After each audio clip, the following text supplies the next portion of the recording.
시간이 되었습니다. 다 같이 자리에 일어나셔서 고개들로 찬양하심으로 주의를 하나님께 드리겠습니다.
전능하사 천지를 만드신 하나님 아버지를 내가 믿사오니 그 외아들 우리 주 예수 그리스도를 믿사오니 이는 성령으로 잉태하사 동정녀 마리아에게 나시고 본디오 빌라도에게 고난을 받으사 십자가에 못 박혀 죽으시고 장사한 지 사흘 만에 죽은 자 가운데서 다시 살아나시며 하늘에 오르사 전능하신 하나님 편에 앉아 계시다가 저리로서 산 자와 죽은 자를 심판하러 오시리라.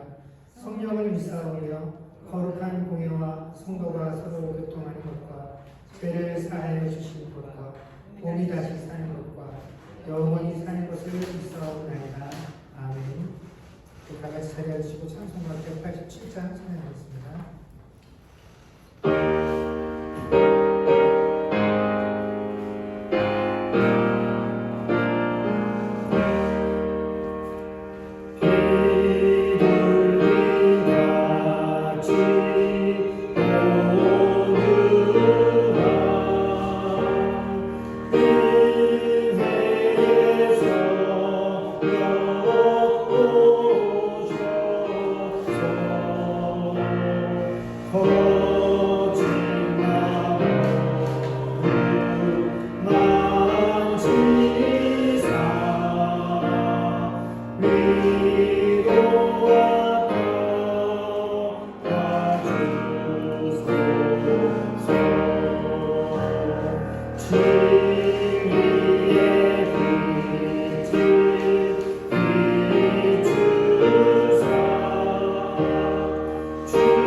길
기도하겠습니다.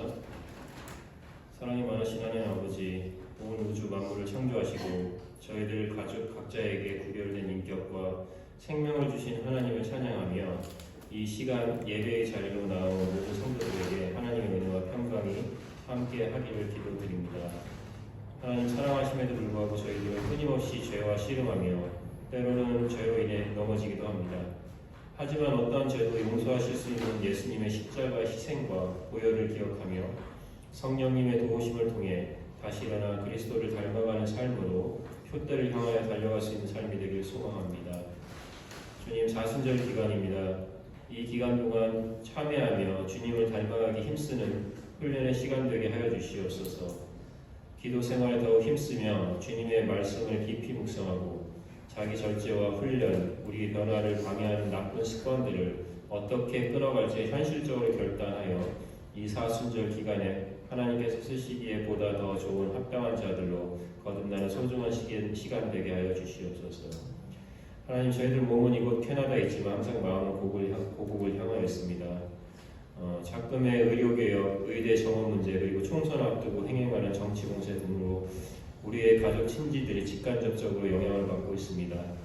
또한 이곳 캐나다에서도 갈수록 높아지는 물가와 낙후된 의료 서비스, 높아지는 범죄율 등으로 마찬가지로 사회 혼란이 가중되고 있는 상황입니다. 주님께서 직접 개입하여 주시어 사회적 혼란이 최소화될 수 있기를 바라는 마음을 담아 기도드립니다. 주님, 주님의 교회를 위해 기도드립니다. 모든 게 너무도 바쁘게 돌아가는 이 세대에 우리 주님의 교회 성도 개개인이 주님의 사랑을 넘치게 전파하는 구원선이요 하나님의 진리 등대 되게 하여 주시옵소서. 십자가에서 보여주신 예수님의 그 사랑에 닮아 희생의 삶이 넘치도록 사랑하는 삶을 삶으로써 아름다운 세상을 위한 하나의 미랄이 되기를 소망합니다.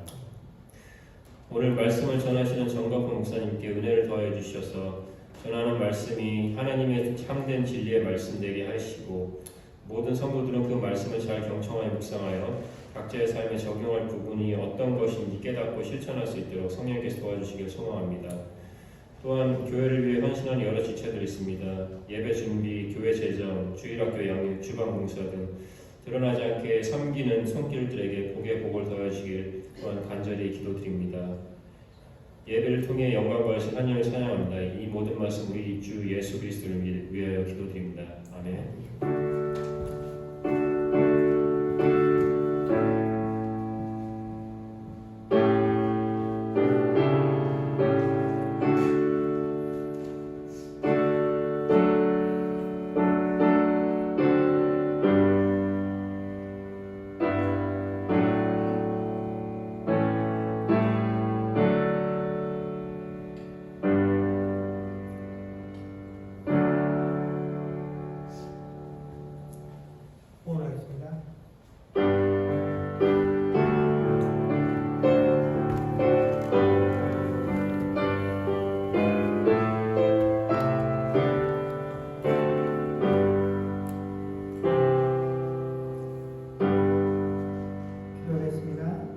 좋으신 하나님 은혜를 감사합니다. 지난 한 주간 동안에도 하나님께서 각 가정 가운데 허락하신 귀한 일터와 사업장에서 일하게 하시고 내가 수고한 모든 것들이 하나님께서 베푸신 은혜인 것을 고백하며 귀한 예물 드리게 하시니 주여 감사를 드립니다.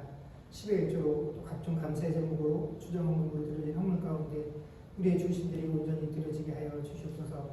하나님, 지나간 몇 년간의 시간들을 통하여 우리가 팬데믹이라는 시간을 보내면서 우리가 쌓아오는 모든 것들이, 우리가 계획하고 준비하고 예상하고 기대하는 모든 것들이 하나님께서 허락하지 아니하시면 언제라도 다 허물어질 수 있는 것임을, 우리가 지금까지 쌓아오려고 했던 모든 것들이 한순간에 무너지는 것임을 우리가 이미 피부로 경험해서 다 고백을 했었던 일이지만 우리가 그것들이 끝나가고 또다시 일상의 삶으로 돌아오게 되면서 그 사실들, 가장 중요한 사실들이 있고 우리에게 주어진 삶들에 눌려서 하나님을 잊고 하나님의 모든 것들을 주관하신다는 사실들을 잊으며 망각한 채로 또 우리가 세운 계획들을 쫓아 세상에서 많은 시간들을 허비하고 살아갑니다. 하나님, 우리에게 주어진 이 삶의 시간들을 우리가 낭비하지 아니하고 열심으로 사는 것은 하나님께서 우리에게 허락하신 그 시간들을 감당하는 청지기로서 우리가 마땅히 잘 감당해야 하는 일들이지만 하나님 그 일들을 감당하면서 가장 중요한 사실들을 잊지 아니하는 자들 되게 하여 주시옵소서. 우리의 삶의 모든 것들이, 우리가 계획하고 준비하는 모든 것들이 하나님의 허락하심 가운데 달린 것을 알기에 하나님, 이 시간에도 우리가 세상에 정해놓은 법칙과 이 물질의 체계에 따라 살아가는 것들이 아니라 하나님께서 베푸신 그 은혜의 손길에 붙잡혀 살아가는 자들인 것을 결코 잊지 아니하는 자들 되게 하셔서 하나님, 세상에 주어진 그 삶의 규칙들을 따라 살아가는 동안에도 하나님을 잊지 않고 놓치지 아니하며 하나님의 그 무엇보다도 가장 중요한 것으로 내세우며 살아갈 수 있는 자들이 되어줄 수 있도록 주님, 우리 삶의 모든 현장 가운데서 우리 삶의 주인으로 우리를 인도하여 주시기를 간절히 바라고 소망합니다.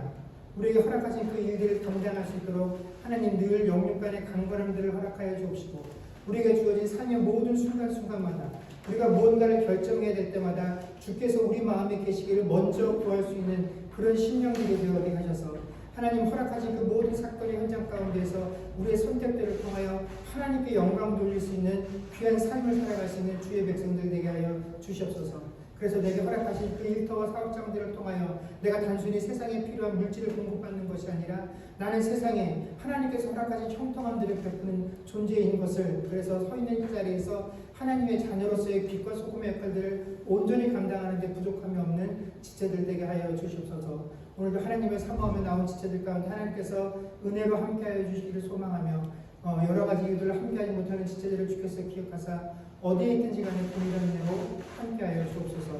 감사드리며 우리 주 예수님의 이름으로 기도드립니다. 아멘. 교회 소식 전하겠습니다. 저희가 사순절 기간 동안 교회에서 준비한 묵상들을 묵상하는 프로그램을 진행하고 있습니다. 내일부터 해서 2주간 나머지 묵상집이 준비가 되어 있습니다. 가시기 전에 잘 챙겨가셔서 다음 한 주간에도 함께 묵상으로 은혜나누는 시간을 가지시기 소망합니다. 3월달 예배위원 명단이 나왔습니다. 3월 셋째 주 3월 17일 날 헌금위원이 황인아 어린입니다. 앞으로 저희가 어린 자녀들이 교회 예배에 참여하는 그런 일환으로 이제 매달 그렇게 할 수는 없겠지만 5주가 있는 주간마다 해서 어린 자녀들에게 한 주간씩 헌금위원을 진행하려고 합니다. 그래서 교회 어른들께서도 함께 우리 자녀들이 예배 잘 참여할 수 있도록 지도해 주시고 또 기도로 격려해 주시면 감사하겠습니다. 네, 하나님 말씀 보겠습니다. 하나님 말씀은 에베소서 3장 17절에서 19절까지 말씀입니다.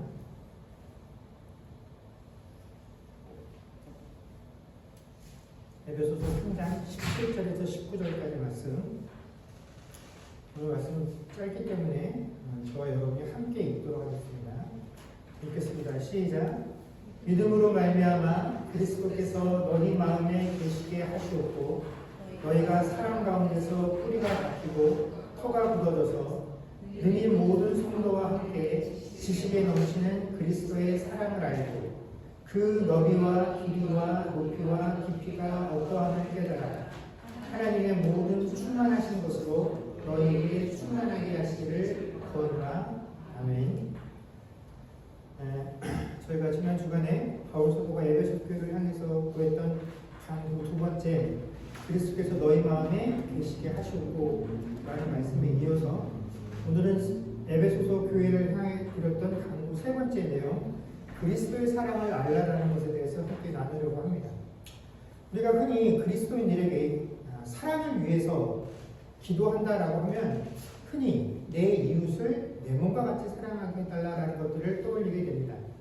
우리가 신앙생활하면서 우리에게 있어서 사랑과 관련된 우리의 가장 큰 문제이자 약점은 우리가 그리스도의 사랑이 뭔지를 알지 못하는 것이 아니라 내가 그것들을 실천하는 데 있어서 그 실천이 되지 못하는 것, 내게 실천할 능력이 없는 것, 이것이 우리의 문제다라고 생각을 합니다. 그러나 오늘 바울 사도는 에베소 성도들에게 너희가 그리스도의 사랑이 뭔지는 아는데 실천하는 능력이 떨어지는구나. 그렇기 때문에 너희가 그것들을 더 잘 실천할 수 있기를 원한다라고 간구하는 것이 아니라 너희가 그리스도의 사랑을 알기를 원한다라고 간구하고 있다라는 것입니다. 여러분, 이 사랑이라는 단어는 참 매력이 있고 영향력이 있는 단어입니다. 왠지 듣기만 해도 말하기만 해도 내가 사랑할 수 있을 것 같고 사랑이 넘칠 것 같은 그런 단어죠. 세상에 많은 사람들이 이 사랑이라는 것을 인류 최고의 가치다라고 생각들을 합니다. 그래서 오늘날과 같이 각종 첨단 기술이 발전하고 또 여러 가지 제도가 발전되어 있음에도 불구하고 해결하지 못하는 이 시대가 가지고 있는 여러 가지 사회적이고 구조적이고 경제적인 문제들을 해결함에 있어서 이 사랑이라는 것이 이 문제를 완벽하게 해결하지 못한다라고 할지라도 이 문제를 보완할 수 있는 가장 최선의 방법이 사랑이다라고 생각들을 하고 그래서 사랑이 있어야 된다라고 주장들을 합니다. 그런데 여러분 사실 이 사랑이라는 것에도 큰 문제점이 하나 있습니다. 이게 사랑이라는 이 자체의 문제라기보다는 사랑을 행하고 있는 사람들의 문제이긴 한데 이 사랑이 사람의 눈을 멀게 해서 이성을 마비시킬 때가 있다는 것입니다. 그래서 이 왜곡된 모습으로 사랑이 드러나게 될 때 이 사랑이 많은 사람들에게 행복하고 따뜻하게 만들어주는 것이 아니라 본인과 주변 사람들을 불행하게 만들 뿐 아니라 이 사회의 두려움의 대상이 될 수도 있다는 것입니다. 여러분 우리가 잘 아는 것처럼 이 인류의 역사 속에서 자기 나라, 자기 민족만 사랑하는 사람들 때문에 인해서 자기 국민과 자기 민족들을 보살피고 어떻게 하면 이 사람들이 더 잘 살 수 있는가를 생각하다 보면 이 사람들이 넘쳐나서 어떤 일이 벌어집니까? 다른 나라들을 침범하게 되고 다른 인종을, 다른 국가를 지배하려고 하는 일들이 생기게 된다는 것입니다. 이것이 역사 속에서 전쟁으로 또 지배로 폭력으로 드러났다는 것을 우리가 잘 알고 있죠. 근데 이렇게 우리가 거창한 역사 이야기를 하지 않는다라고 할지라도 우리 주변에 나와 내 가족들, 이 주변의 친구들과의 사이, 사람들과의 관계만 들여다보아도 이 잘못되고 삐뚤어진 사람 때문에 고통받는 일들이 허다합니다. 부모들이 자식들에게 내 자식만 사랑하는 이 사랑의 마음을 갖게 되다 보면 내 자식에게도 피해를 줄 뿐만 아니라 내 자녀의 친구들, 또 주변에 있는 다른 사람들에게도 아픔과 상처를 주기도 하고 또 남녀 간의 사랑에서도 마찬가지죠. 이 두 사랑이라는 것이 서로가 좋아서 이루어지면 참 아름다운 것이지만 어느 한쪽만 누군가를 사랑하게 되면 그리고 이 사랑의 감정을 일방적으로 강행을 하게 되면 이 사랑은 결국 불행한 결말을 맞이하게 된다는 것들을 우리가 이미 잘 알고 있습니다. 사랑이라는 이름으로 얼마나 많은 폭력과 불공정이 행해지고 있는 건지 우리가 잘 알고 있죠. 이것이 인간들이 행하고 있는 사랑의 모습이다라는 것입니다. 그런데 이게 단지 세상 사람들과의 관계에서만 벌어지는 것이 아니라 하나님의 사랑을 전한다라고 하는 기독교에 있어서도 마찬가지다라는 것입니다. 그러면 인류의 역사를 돌이켜보면 교회의 힘이 가장 왕성했던 시기가 언제냐면 바로 중세시대입니다. 이 중세시대는 하나님을 사랑하고 하나님의 말씀을 받아서 그 말씀을 전하는 일들을 하고 있었던 사제들에 의해서 세상의 권력들이 좌지우지되던 그런 시대였죠. 그러면 하나님의 말씀을 받아서 가르치고 있었던 사제들이 세상의 권력보다 더 큰 힘을 가지고 세상을 다스려던 그 시기가 과연 인류 역사에 있어서 가장 크게 희망과 소망과 평화가 넘쳤던 시기냐? 그래서 그 시기만큼 하나님께 영광을 드렸던 시기가 없었느냐 하면 결코 역사가 그렇게 평가하지 않는다라는 것이죠. 인류 역사는 이 중세시대를 암흑의 시대라고 이야기합니다. 가장 많은 사람들이 하나님의 사랑이다라고 하는 그 이름 아래 죽임을 당했던 시기가 바로 이 시기입니다. 그 시대에 많은 사람들이 상대방을 정죄하고 심판하면서도 하나님의 사랑으로 이 일들을 한다라고 주장을 했었죠. 우리 이 캐나다만 해도 선교라는 이름으로 인해서 얼마나 많은 원주민들이 죽임을 당했는지 이 백인들에 의해서 행해진 만행들이 바로 그런 증거가 된다는 것입니다. 여러분 많은 사람들이 이 세상을 살아가면서 사랑이라는 이 단어에 열광을 하지만 그리스도인은 이 사랑이라고 하는 단어에 열광해서는 절대로 안 되고요. 우리는 사랑이라는 단어가 아닌 그 사랑이라고 하는 단어가 가지고 있는 내용이 무엇인지에 더 집중해야 한다는 것입니다. 그리고 사랑이라는 이름으로 행해지는 그 행위의 내용이 무엇이냐 하는 것을 더 분명하게 구분할 줄 알아야 한다는 것입니다. 그래서 사람의 사랑이든 기독교의 사랑이든 그 사랑의 내용과 행위에 대해서 제대로 알지 못할 때에는 결국에는 비극으로 흘러가게 된다는 것입니다. 그렇기 때문에 사랑이라고 부르는 그 사건의 내용, 이것을 명확하게 아는 것이 우리에게 중요합니다. 그렇다면 오늘 바울 사도가 에베소 교회 성도들을 향해서 너희가 그리스도의 사랑을 알아야 한다라고 말할 때 그 그리스도의 사랑이다라고 하는 건 바로 그 사랑의 내용이 무엇인지를 알아야 한다라는 것이고, 바울 사도가 알아야 한다라고 하는 그리스도의 사랑의 내용이 무엇이냐? 그것은 바로 죄인이었던 우리를 대신해서 죽으신 사건, 이것이 그리스도 사랑의 내용이다라는 것이죠. 그런데 우리가 이 내용을 접할 때 한 가지 유의해야 할 것이 있습니다. 우리가 이 내용, 예수 그리스도께서 내 죄를 대신하여 죽으셨다라는 이 사랑의 내용을 우리가 받아들이고 알고 있습니다. 그런데 우리가 이 부분을 이해할 때 어떤 식으로 이해를 하냐면, 이 사랑은 감히 우리가 따라할 수 없는 아주 지고지순한 신만이 우리에게 행하실 수 있는 사랑이다. 근데 이 사랑을 우리가 어떤 식으로 느꼈냐면, 우리가 하나님께 사랑의 빚을 졌다라는 채무감으로 느낄 때가 많이 있다라는 것입니다. 그래서 우리가 그 신앙생활 할 때 하나님께 받은 이 사랑을 우리가 세상을 향해서 형제 자매들에게 갚아야 한다라고 가르치고 배우고 있다라는 것이죠. 그러다 보니까 우리의 신앙이 하나님께서 내게 베푸신 그 사랑으로 인해서 그 사랑에 대한 감격으로 신앙생활을 하는 것이 아니라, 내가 하나님께 이걸 사랑의 빚을 졌네? 그래서 그 빚에 대한 채무감을 느끼고 내가 살아가는 동안에 이 땅에 그 빚을 갚아야 될 의무가 있는 사람인처럼, 그런 책임이 있는 것처럼 우리가 깨닫고 신앙생활을 한다는 것이죠. 그래서 그런 책임감으로 신앙생활하면 어떻게 가르치냐면, 우리가 하나님께 빚을 졌기 때문에 기도해야 된다라고 생각을 합니다. 기도하는데 채무감으로, 의무감으로 기도를 하죠. 전도를 해야 된다라고 가르치고 배우는데 전도를 하는데 이게 의무감으로 하는 것입니다. 헌신하고 봉사하고 섬겨야 한다고 하는데 이게 주님께서 내게 행하신 그 일에 대한 감격과 기쁨과 사랑으로 그 일을 하는 것이 아니라, 내가 주님께 사랑의 빚을 졌으니 이 빚을 갚아야 한다라는 그런 의무로 이 일을 해야 된다라는 것입니다. 그러다 보니까 해야 된다는 사실을 아는데 내가 그것들을 마땅히 따라가지 못하고 내가 느끼는 것만큼 그 일들을 충분히 하고 있지 못하면 우리 마음에 어떤 생각이 드냐면 죄책감이 생기죠.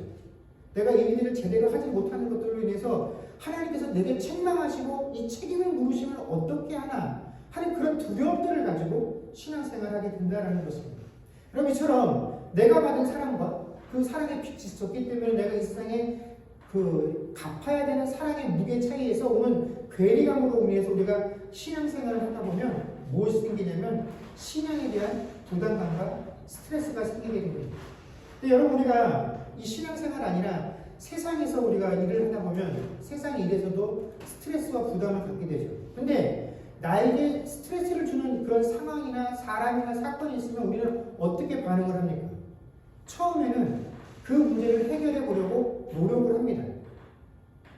그 사람과의 관계도 어떻게든 해보려고 하고 그 상황도 내가 인내하려고 애도 써보고, 그런데 하다가 참다가 결국 내가 그 일을 할 수 없다라는 것을 깨닫게 되면 그게 너무 스트레스가 심각해서 더 이상 내 힘으로 할 수 없다라고 느끼고 판단하게 되면 결국 우리가 어떻게 반응하냐면 이것을 무시해버리기 시작합니다.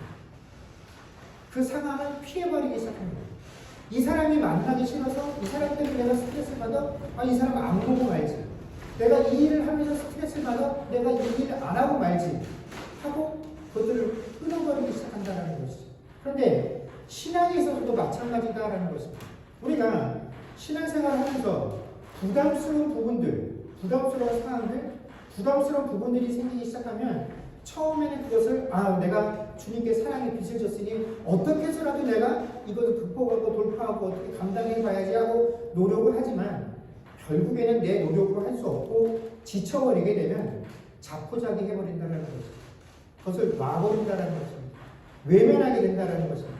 그러면서 스스로 이렇게 위안하죠. 나는 원래 연약한 존재야. 내가 죄를 짓는 것은 당연해. 하나님 뜻대로 살지 못하는 것이 어쩌면 너무나 당연한 것이야. 이건 나만의 문제라고, 내 책임이라고, 내 잘못이라고만 말할 수 없어 라고 하면서 내가 하고 있는 그 행위에 대해서 정당화시켜버린다라는 것이죠. 그러다가 어쩌다 한 번씩 생각나면 하나님께 회개하는 것. 근데 회개도 하나님 내가 잘못했습니다 라고 하는 것이 아니라 하나님 저는 원래 연약하잖아요. 어쩔 수 없다라는 거 하나님도 잘 아시잖아요. 그러니까 나만 문제라고 하지는 마세요. 나에게 이렇게 스트레스를 주는 저 상황, 저 사람, 저 사건도 문제가 있어요. 그러니 나한테만 뭐라고 하지 마세요라고 발뺌을 하지 회개도 하지 않는다라는 것입니다. 그런데 이렇게 하는 것만으로도 나는 충분히 해야 할 모든 것들을 다 하고 있다라고 나 스스로를 정당화시키는 것이 바로 이 괴리감에서 오는 문제다라는 것입니다. 근데 여러분, 정말 하나님께서 우리에게 사랑을 베푸셨을 때 죄인이었던 우리를 구원하시기 위해서 독생자 예수를 십자가에서 피 흘리도록 내주신 그 놀라운 사랑이 과연 우리에게 빚을 지어주시기 위해서 그 일을 행하신 것일까요? 그 일들을 행하실 때 내가 너희를 위해서 이렇게 큰 사랑을 베풀었으니 너희도 이것에 대한 채무감을 가지고 언젠가는 세상에 이 빚을 갚기를 원한다라는 그런 심정으로 우리를 구원해 주셨을까요? 그래서 이 일들을 하지 못, 야 너희가 이렇게 큰 사랑을 받았는데 너희는 왜 그렇게밖에 못하느냐 하고 우리의 모습을 보면서 괘씸하다라고 여기실까요? 하나님은 우리에게 너희가 나에게 큰 사랑의 빚을 줬으니 나에게 그 사랑의 빚을 갚든지 아니면 세상에 그 빚을 갚든지 하라고 우리를 결코 독촉하시거나 책망하지 않으십니다. 왜냐하면 여러분 하나님께서 우리에게 베푸신 그 사랑이라고 하는 것은요 우리가 내가 이거 하나님께 큰 사랑을 받았으면 내가 이 사랑을 갚아야겠다 라고 마음먹을 수 있는 그런 종류의 은혜가 아닌가라는 것입니다. 우리 사람은 은혜를 갚아야 된다라고 하는 것이 인지상정이지만 하나님께 받은 그 사랑의 은혜는 우리가 갚아야지 할 수 있는 그런 내용의 것이 아니다라는 것을 우리가 명확히 인지해야 됩니다. 왜냐하면 하나님께서 베푸신 그 사랑이 사랑이다라고 깨닫게 되는 건 내가 깨닫는 것이 아니라 하나님께서 그렇게 깨닫도록 해주셔야지만 그게 사랑인 것인지 알 수 있는 내용이기 때문에 그렇다는 것입니다.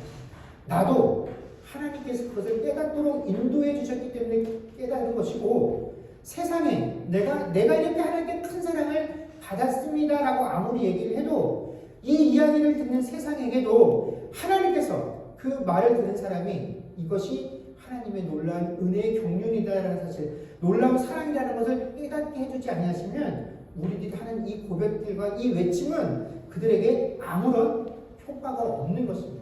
하나님께서 깨닫게 해주셔야지만 깨달을 수 있는 것, 이것이 하나님의 사랑의 특징이기 때문에 하나님은 네가 이것을 받았으니까 나에게 세상에게 갚아야 한다는 식으로 이 사랑을 우리에게 주시지 않는다라는 것입니다.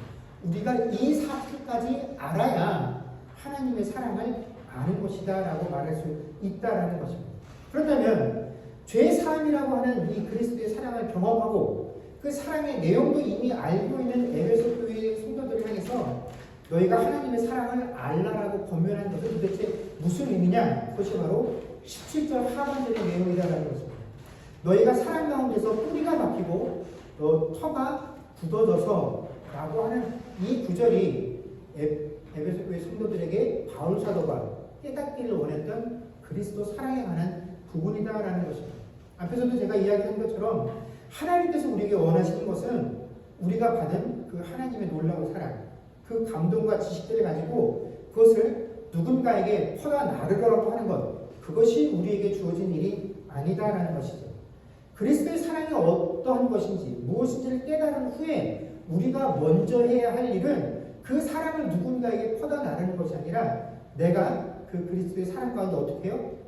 더욱더 뿌리 박히고 터가 굳어져야 한다는 사실을 아는 것, 이것이 우리에게 더 먼저 있어야 할 일이다라는 것입니다. 여러분, 우리가 아무리 바른 사랑이 크고 또 그것이 크다라는 사실을 깨달았다라고 할지라도 여러분, 우리가 그 사랑에 깊이 뿌리 박지도 못하고 터가 그 사랑에 박히지 못했다라고 한다면 여러분, 그 사랑은 결코 오래 갈 수 없습니다. 금방 내가 사랑이다라고 말하는 그 사랑의 실체들이 드러나게 되고 결국 우리는 아무런 역할도 할 수 없다라는 것이죠. 마태복음 18장에 보면 우리가 잘 아는 1만 달란트 빚진 자에 관한 이야기가 등장을 합니다. 1만 달란트 빚을 졌던 사람이 결산할 때 주인 앞에 끌려오게 되죠. 여러분 이 1만 달란트라는 건 엄청난 액수입니다. 이게 얼마나 큰 액수냐면 우리가 고대 역사의 기록에 따르면 페르시아 제국의 다리우스 황제가 우리가 잘 알고 있는 알렉산더 대왕과의 전쟁에서 진 후에 이 그리스에게 전쟁 배상금을 지불했는데 이때 배상했었던 전쟁 배상금이 얼마냐면 3만 달란트였습니다. 한 나라에게 전쟁에서 패하고 나서 그 배상한 금액이 3만 달란트였으니까 이 종이 자신의 주인에게 1만 달란트 빚을 졌다라고 하는 것은 그야말로 어마어마한 액수에 대해서 빚을 졌다라는 것입니다. 처음에는 이 사람이 주인 앞에 끌려왔을 때 이 빚진 종이 이 돈을 갚을 능력이 도무지 되지 못하는 것을 보고 주인이 뭐라고 이야기를 하냐면, 야, 어차피 네가 나에게 빚진 돈을 다 갚을 수는 없으니까 기왕 이렇게 된 거 너에게 있는 모든 것을 다 내놓아라 라고 이야기를 합니다. 그래서 네 몸도 내놓고 네 아내, 너에게 속한 모든 자식과 소유를 팔아서 내게 진 빚을 갚으라 라고 명령을 합니다. 여러분 그거 다 판다고 해서 주인에게 빚진 그 1만 달란트 과연 얼마나 갚을 수 있겠습니까? 못 갚는 게 눈에 보듯 뻔한 빚이죠. 하지만 주인은 어떻게 합니까?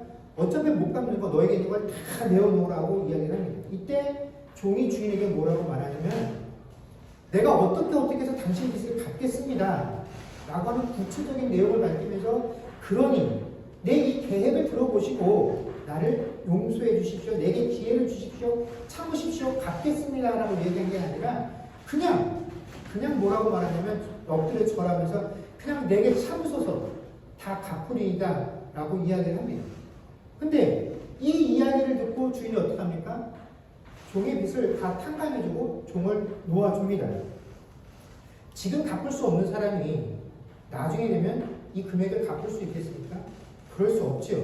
그렇다고 이 종이 주인에게 주인의 마음을 돌릴 만큼 뭔가 그럴듯한 계획을 내어놓았기 때문에 어떤 희망을 발견해서 주인이 종을 용서해 준 것도 아닙니다. 성경은 주인이 종을 놓아준 이유를 이렇게 밝히고 있습니다. 그를 불쌍히 여겼기 때문이다 라고 한 것입니다. 그래서 불쌍히 여기는 이 마음 하나로 그 종의 빚을 탕감해 주는 것이죠. 여러분 주인에게서 자신이 진 이 어마어마한 빚을 탕감받고 나올 때 이 종의 마음이 어떠했겠습니까? 정말로 죽다가 살아나는 그런 심정으로 마음의 희망과 소망과 기쁨과 그 기쁨의 감격이 차고 넘치지 않았겠습니까? 정말 이거 어떻게 표현할 수 없을 거예요. 저는 이런 일을 당해보지 않았기 때문에. 근데 이렇게 엄청난 경험을 하고 주인 앞에서 물러나왔을 때 어떤 일이 벌어지냐면 자신에게 100데나리온 빚진 사람을 만나게 됩니다. 그래서 그 사람을 보자마자 빚을 갚으라고 독촉을 하죠. 그랬더니 빚진 동료가 똑같이 자신에게 말합니다. 날 좀 참아달라고. 근데 이 1만 달란트 빚을 탕감받은 사람은 참지 못하고 어떻게 합니까? 자신의 친구를 옥에 가둬버리게 됩니다. 이 사실을 나중에 보던 주인이 어떡하죠? 노에서 자신에게 졌던 빚을 탕감해줬던 이 종에게 그 빚을 다시 갚도록 요구하면서 옥에 가두어버렸다라는 것이 예수님께서 말씀해 주신 그 말씀의 전체 내용입니다. 여러분 이 대화 내용 속에 예수님의 가르침 속에 등장하는 이 종을 보십시오. 그는 분명히 저는 1만 달란트라는 게 지금도 체감이 되질 않아요. 이게 도무지 어마어마큼의 액수이기 때문에 얼마큼의 액수가 나에게 생기게 된다라고 한다면 이런 기분이 될까 상상도 할 수 없는데 아까 그 알렉산더 대왕이 받은 나라의 배상이 3만 달란트였다라고 생각하면 하여튼 어마어마한 액수라는 걸 우리가 유추할 수 있을 것입니다. 그렇다면 참으로 큰 혜택과 사랑을 받는 것이 분명하지요. 상상도 못할 긍휼과 사랑을 체험했습니다. 그런데 여러분이 생각할 때 이 종이 주인에게서 받은 사랑의 내용이 무엇이다라고 생각을 하십니까? 그 1만 달란트의 빚을 탕감받은 것, 이것이 그가 받은 사랑의 내용이겠습니까? 아니죠. 이 종이 받은 사랑의 내용은 자신을 불쌍히 여기는 주인의 마음이 그가 받은 사랑의 실체다라는 것입니다. 1만 달란트 탕감을 받은 건 눈에 보이는 결과물이지 주인이 베푼 사랑의 본질이 아니다라는 것입니다. 사랑의 내용은 그를 불쌍히 여기는 마음, 이것이 사랑의 내용이죠. 그리고 이 사랑의 마음, 이 사랑의 내용은 누구도 할 수 있는 일이었냐면 이 100데나리온을 빚주었던 1만 달란트를 탕감받았던 이 종도 가질 수 있는 내용이 바로 누군가를 불쌍히 여기는 마음이다라는 것입니다. 그런데 이 1만 달란트 탕감받은 이 종은 자신이 받고 있는 그 사랑의 내용이 무엇인지를 몰랐다라는 것입니다. 그렇기 때문에 자신이 받은 그 사랑을 행할 수가 없었던 것이죠. 그는 자신이 받은 그 사랑의 내용을 알지 못했기 때문에 그 사랑에, 내가 받은 사랑에 뿌리 깊게 박히지도 없었고 그 사랑의 내용에 털을 내릴 수도 없었다라는 것입니다. 그래서 그가 놀라운 사랑을 경험했음에도 불구하고 그 사랑의 감동은 겨우 주인 앞에서 물러나게 돼서 자신이 빚주었던 그 친구를 만나는 그 짧은 거리와 짧은 시간 속에서 그 사랑의 감동은 다 사라져버렸다는 것입니다. 그 큰 사랑을 받았다고 말을 하는데 그 짧은 시간 안에 사랑의 감동, 사랑의 내용을 내가 알지 못했기 때문에 그 사랑의 감동도 온데간데 없이 사라지게 되고 자신의 유익을 추구하는 그 사랑 모습밖에 남지 않게 되더라라는 것입니다. 여러분, 그렇기 때문에 우리가 그리스도의 사랑에 대해서 이야기할 때 우리가 심각하게 하는 그 오해를 뛰어넘어야 되는데 그게 뭐냐면 우리는 내가 하나님께 받은 사랑을 나 중심적인 사랑으로 제한해서 생각을 한다는 것입니다. 근데 이게 단순히 하나님께서 내게 베푸신 사랑에 관련된 문제가 아니라 우리는 신앙생활 전반에 거쳐서 나 중심적인 그런 신앙생활을 한다는 것인데 이것이 바로 우리의 심각한 오류다라는 것입니다. 우리는 기도를 해도 나 중심적이고 성경을 읽어도 나 중심적으로 성경을 읽습니다. 그래서 모든 것들을 해석하고 적용할 때 그것을 내가 중심이 되어서 나를 향한 말씀이다라고 생각들을 합니다. 그런데 여러분, 우리가 분명하게 기억해야 될 것은 하나님께서 우리에게 주신 말씀과 약속은 모두 나에게만 주신 것이 아니다라는 것입니다. 이 말씀과 약속은 하나님의 백성이 우리에게 주신 것이죠. 그래서 하나님은 우리의 유익을 위해서라고 한다면 나에게 손해를 요구하신다라는 것입니다.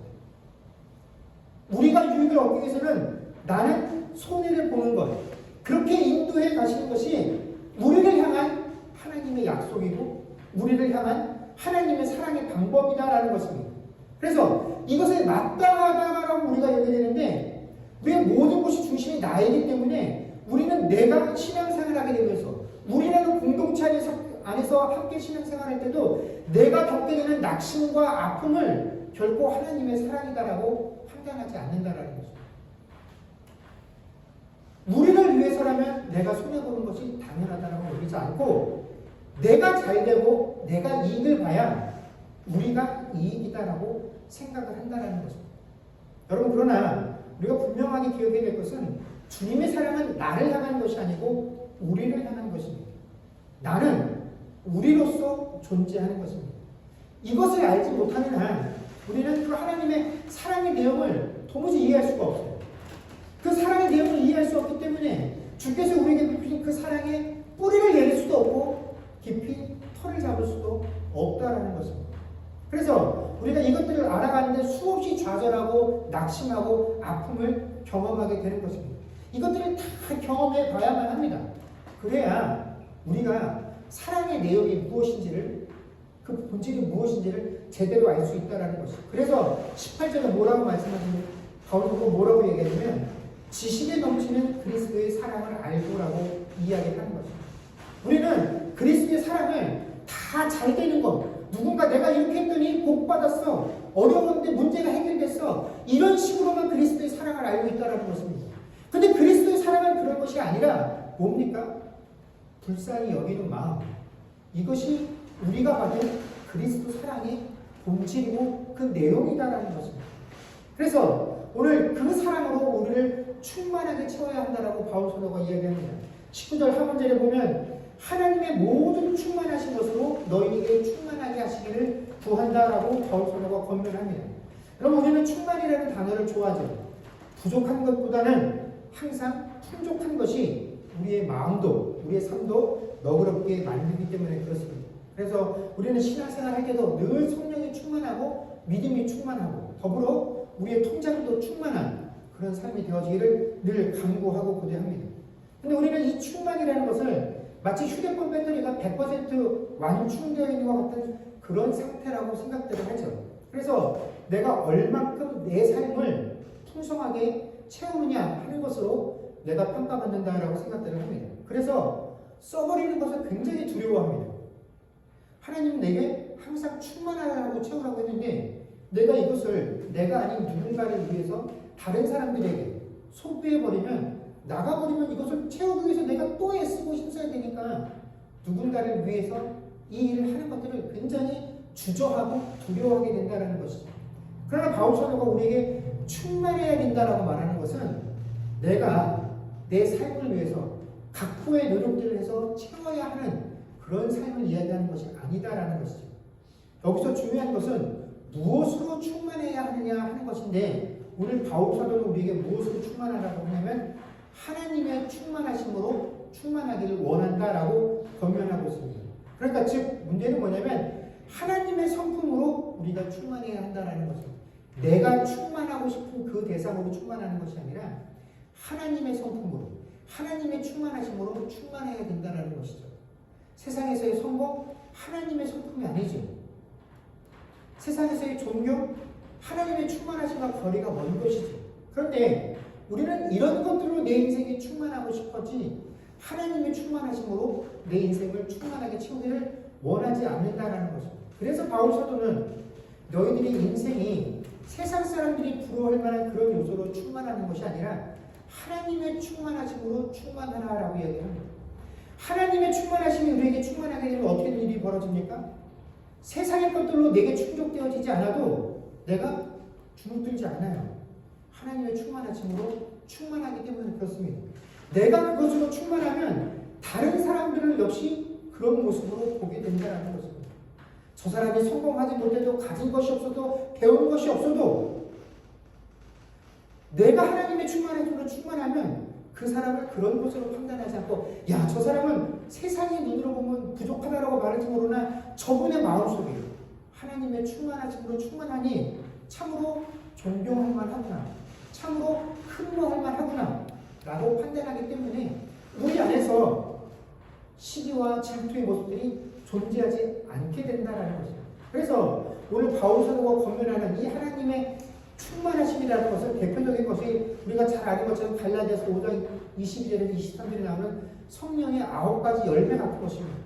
오직 성령의 열매는 사랑과 희락과 화평과 오래 참음과 자비와 장성과 충성과 온유와 절제니 이와 같이 이런 것들이 우리에게 충만해야 한다라고 바울 사도가 이야기하는 것이죠. 오늘 본문에도 바울 사도가 에베소 교회 성도들을 향해서 하나님의 충만하심으로 그들 안에 충만하게 해주시기를 원한다라고 말하면서 그 충만하심이 어떻게 되냐 하면 능히 모든 성도들에게 나타나야 할 모습이다라고 이야기를 하고 있습니다. 여러분, 성도라면 이런 것들이 나타나야 한다라는 것입니다. 근데 여러분, 우리가 온유와 절제와 이런 마음들이 오래 참음과 자비와 양선들이 우리 안에 충만하게 되면 어떻습니까? 누구도 자랑하지 않아요. 누구도 평가하지 않아요. 누구도 정죄하지 않아요. 누구도 뭐라 험담하지 않아요. 아직 이곳에 이르지 못한 사람들을 사랑하고 권면하고 품어주고 기도해주는 것.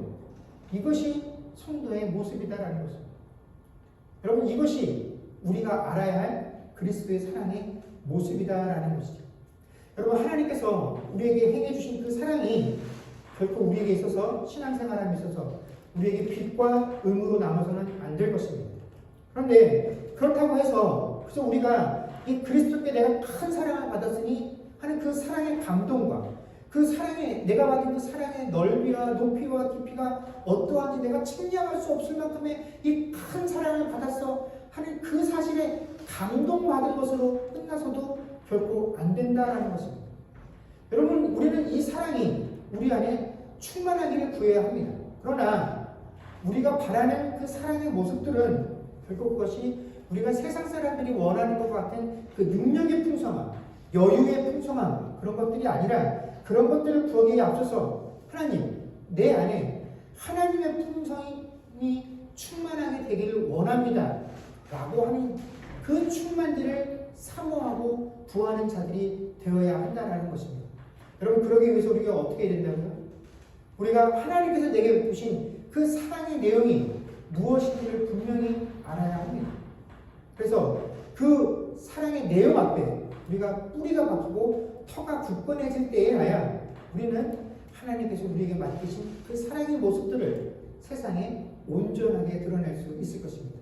이번 한 주간에도 하나님께서 우리에게 베푸신 그 사랑하심의 내용들, 그것들을 기억하며 이 사랑의 내용 앞에 깊이 뿌리 박히고 터가 굳건해지는 저와 여러분들이 되어질 수 있기를 주의 이름으로 간절히 축원합니다. 기도하겠습니다.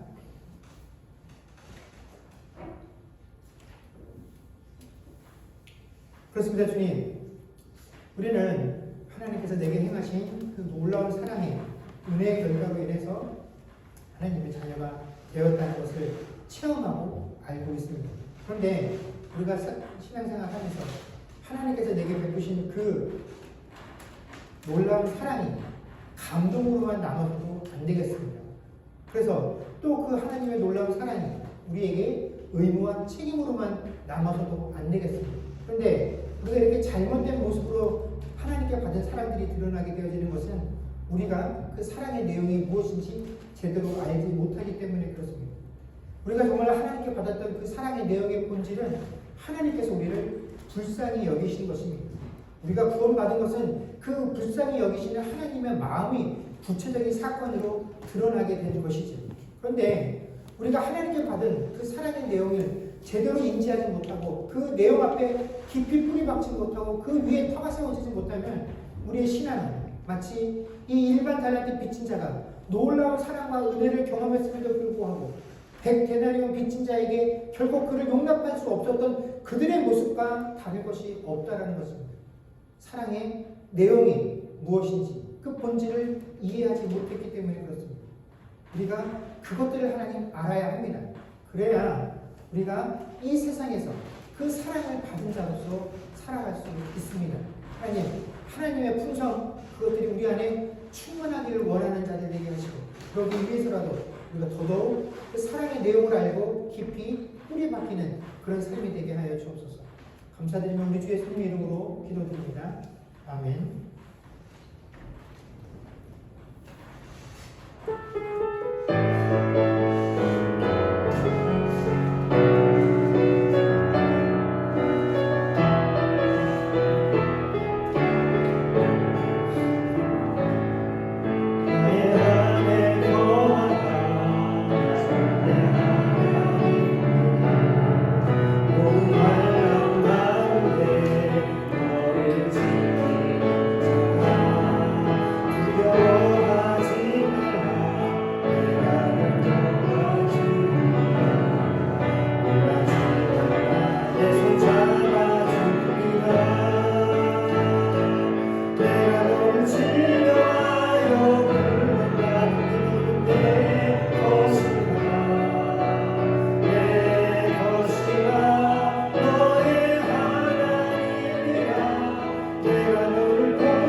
지금은 우리 주 예수 그리스도의 은혜와 하나님 아버지의 크신 사랑과 성령님의 교통하심과 충만케 하는 역사가 이제는 그리스도의 사랑 그 내용을 온전히 알아 그 사랑 앞에 온전히 뿌리 내리고 터를 잡기로 고백하는 주의 백성들과 그들의 가정과 사업과 자녀들과 미래와 이 교회 위에 이제부터 영원토록 함께 있을지어다.